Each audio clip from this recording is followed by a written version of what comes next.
1918. La Saussaye pendant la Première Guerre mondiale. La vie d'un village racontée par les élèves du collège André Mauroy. 5e épisode. On n'en peut plus de cette guerre, de ces réquisitions. On parle désormais de cartes d'alimentation, de farine de seigle qui remplacerait la farine de blé manquante dans les boulangeries, mais aussi de bagarres entre travailleurs russes employés par un cultivateur. Heureusement, les services de tuerie et de viande est de retour à la Saussaye, grâce à la visite mensuelle et rémunérée d'un vétérinaire elbevien. Nos pensées sont toujours orientées vers le front. D'ailleurs, nous œuvrons pour les soldats, les prisonniers, les pupilles de la nation, les réfugiés. Mais depuis l'armistice du 11 novembre 1918, qui, comme l'a rappelé monsieur le maire, a amené la suspension des hostilités, la construction du monument aux morts devient pour la municipalité le centre de ses préoccupations. Faites le tour du monument pendant que nous vous racontons son histoire bien singulière. L'idée avait germé en 1915. Un terrain avait été choisi et béni dans le cimetière de Saint-Louis. Un caveau dont la taille restait à définir avait été proposé.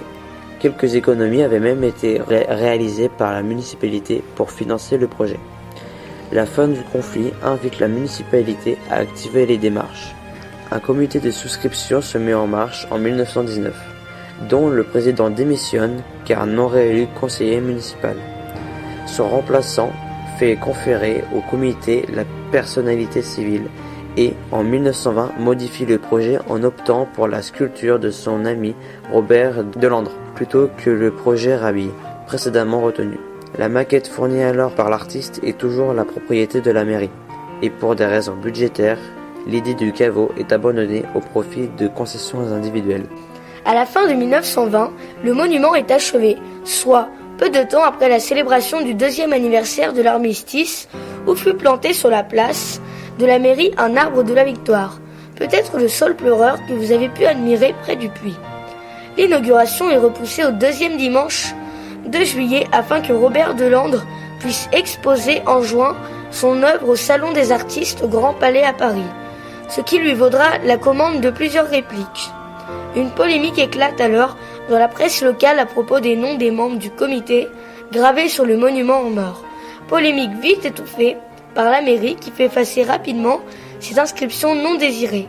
Quand arrive enfin le 10 juillet 1921, toute la population voit défiler la classe politique locale, les anciens combattants, les sapeurs-pompiers, etc. Morceaux de musique classique, discours, chants religieux ou patriotiques ponctuent la journée. Sur le monument célébré, la plaque actuelle date de 1986. Y figure le nom de 17 victimes militaires à peu près dans l'ordre chronologique. Il s'agit quasiment tous d'hommes du rang. Un seul parmi eux était officier. Pour les conscrits du village, c'est l'année 1915 qui fut la plus meurtrière. En ce qui concerne les lieux de décès, il y a surtout la Meuse, Verdun et sa région, la Marne, mais aussi le Pas-de-Calais ou l'Aisne, c'est-à-dire les départements théâtres de longues et violents combats. Parmi les exceptions, un soldat mort en Belgique au début de la guerre, 2 autres décédés durant l'année 1918 en Serbie et en Grèce, et un mort en service, mais après l'armistice. Robert Delandre, pour rendre hommage à tous ces braves, a représenté un adolescent assis sur l'affût d'un canon avec, à ses pieds, les attributs de son métier de moissonneur. Fossile, gerbe de blé. Il se repose sous un pommier. Il regarde vers un médaillon où figure coiffé d'un morion le buste d'un poilu à qui il tend une branche de laurier. En 1922, la municipalité acquiert, avec l'approbation du ministre de la Guerre, 2 obus de 270 pour terminer l'ornementation. Le monument aux morts, depuis cette date, n'a pas changé. Merci infiniment d'avoir écouté l'histoire de notre commune pendant la Grande Guerre. Pour la 5e question, détaillez les éléments sculptés sur le monument aux morts. Quel est le message de l'artiste? Petit 1. La guerre rend joyeux les jeunes qui s'amusent sur un canon sous l'œil des soldats. Petit 2.